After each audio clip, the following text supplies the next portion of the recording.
What's up out there? Marty here with GuitarJams.com. I was getting a lot of emails about like some more rhythm guitar and theory kind of lessons. So what I wanted to do for this little module is I'm going to just show you a bunch of different ways to play the exact same chord, a D major chord, which is, you know, one of the classic guitar chords to know. So I'm going to show you a bunch of different places to substitute that chord, and hopefully it'll give you some ideas on how you can use it for other chords. I'm starting with the classic D chord, and the root is either the open D right here or the third fret on the B string, which is a D note as well. So the first different kind of D chord, or the first alternate voicing, or this one would be called an inversion. And what I'm going to do, this note right here is called F sharp. I'm going to play this note, F sharp, in the bass right here. So then my middle finger is going to go on the third fret of the B, index on the second fret of the G. So there is another way to play D chord. You could even bar it right there. You could add your pinky on the fifth fret of the high E as well, for different inversions and things.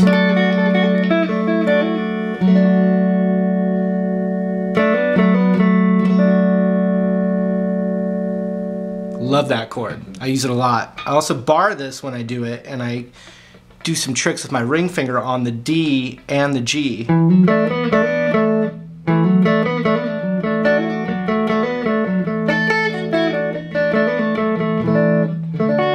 Same chord. But then you could also put your pinky on the fifth fret of the A, which is the root again, a D note. And now what you see is that this is forming the shape of a C major chord, up a whole step. C, D, E, half step to F, G. It's a movable chord, especially when you're barring with your index fingers, acting like a capo. So we have this. And that's from Under the Bridge.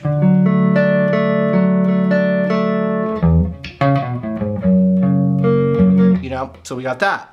Then we got this bar chord right here with the root, again on the fifth fret of the A. And that looks like an A major chord up a whole step. A, B, half step to C, whole step to D. So two little things that come from here. I really like this higher triad where you put your index on the fifth of the high E, and then you play the seventh on the B and the G. Now you have a higher voiced D chord.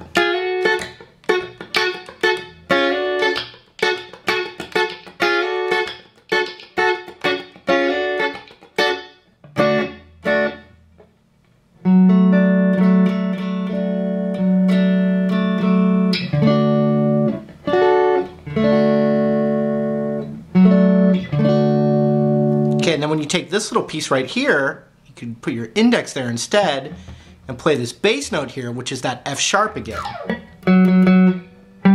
Oops, sorry. And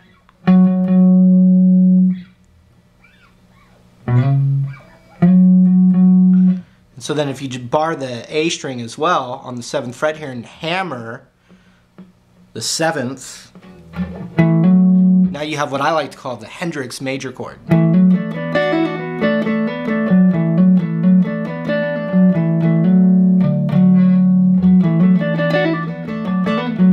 You have the major pentatonic underneath that.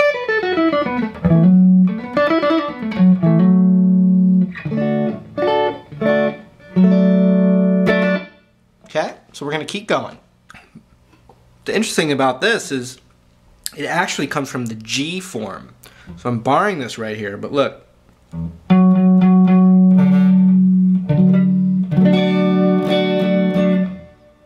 I'm playing this G shape. G, A, B, half step to C, D, but then it needs to be barred because of what's normally the open strings on the G chord. It's kind of a cumbersome chord shape. So a lot of people just play a little cluster of it.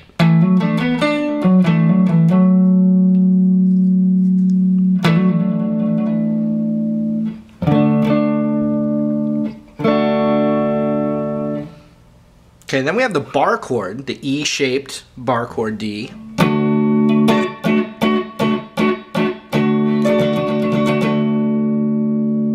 Standard chord right there. But there's variations. You could play the top three, meaning the top three pitch strings of it, and it would look like this. You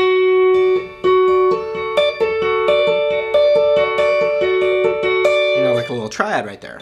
You could add your ring finger to the 12th of the D, and now you're playing an F shape. F, G, A, B, C, D. So it's going to be less muddy than a full bar chord. But that's, you know, your choice, you know. Hendrix put his thumb around to get the bass note. Now you have your pinky free. Pinky free. Sounds like some product. You guys can tell me what you think pinky free is. I bought pinky free.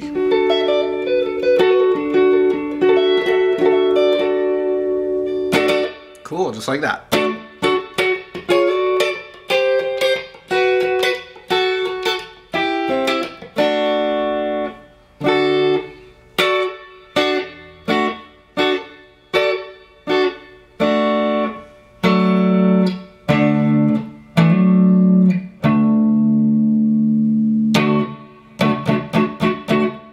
Okay, the last one that I'm going to show you for this lesson will be the root right here, 12th fret of the D.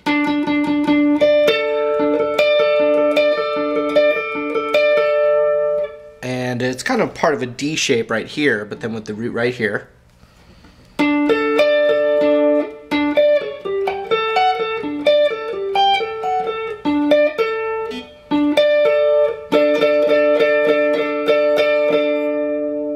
So we've got 15, 14, 12. But something that's really awesome is playing that F sharp again. That's called the third of this chord, the major third. It's a really strong tone of the chord. So it's right here on the 14th of the low E. So you can play that as a D major chord right here. And the A string is muted by my middle finger.